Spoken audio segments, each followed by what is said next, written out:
ഉമർ എന്ന് പറയുന്നൊരു വ്യക്തി, ഉമർ ബിൻ ഖത്താബ് അല്ല, ഖുർആനിൽ ആയത്തിറങ്ങി വഇദൽ മൗഊദതു സുഇലത് ബിഅയ്യി ദംബിൻ ഖുതിലത്, ജീവനോട് കുഴിച്ചു മൂടപ്പെട്ട പെൺകുട്ടിയോട് ചോദിക്കും.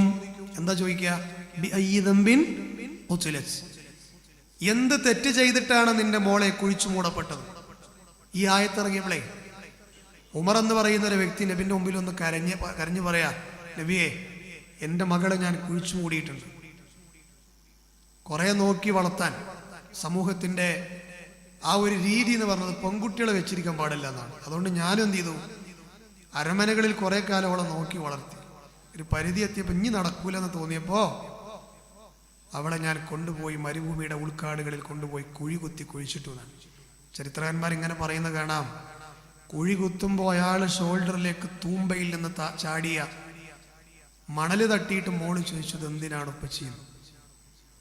നിസ്സഹായനായി നോക്കിയിട്ട് വീണ്ടും ആ കുഴിയുടെ പണി തുടർന്ന് അവസാനം കരയിലേക്ക് കയറിയിട്ട് തൻ്റെ ഉപ്പച്ചിയുടെ കൈ പിടിച്ച് കുട്ടിയുടെ പെരടി പിടിച്ച് ആ കുഴിയിലേക്ക് തള്ളി അയാൾ പറഞ്ഞത്.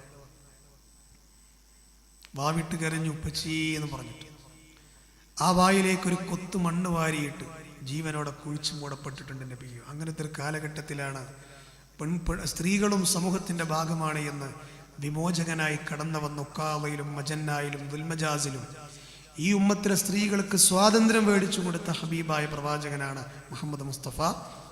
ആ നബി സ്ത്രീകൾക്ക് സ്വാതന്ത്ര്യം കൊടുത്തില്ല എന്ന് പറഞ്ഞാൽ ഓൻ്റെ ആ വർത്താനത്തെ തോട്ട് കയറിയെന്നല്ലാതെ എന്താ സ്വാതന്ത്ര്യം കൊടുത്തില്ലാതെ കാരണം സ്ത്രീനോട് പർദ്ദയിടാൻ പറഞ്ഞു. പർദ്ദ യഥാർത്ഥത്തിൽ അനുഭവിച്ച് ആസ്വദിച്ചിട്ടുള്ള പെണ്ണിനോട് ചോദിച്ചു, എന്താണ് ഇതിന്റെ സുഖം?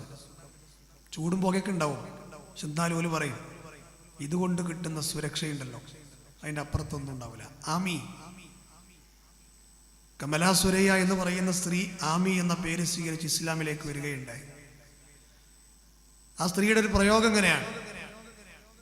ഒരു മുസ്ലിം പെണ്ണ് ശരീരത്തിൽ അവരുടെ ശരീരത്തിലെ നിമ്നോന്നതകൾ പ്രകടമാക്കി ഔറത്ത് പ്രകടമാക്കി നടക്കുന്ന വസ്ത്രം ഇടുന്നതിനേക്കാൾ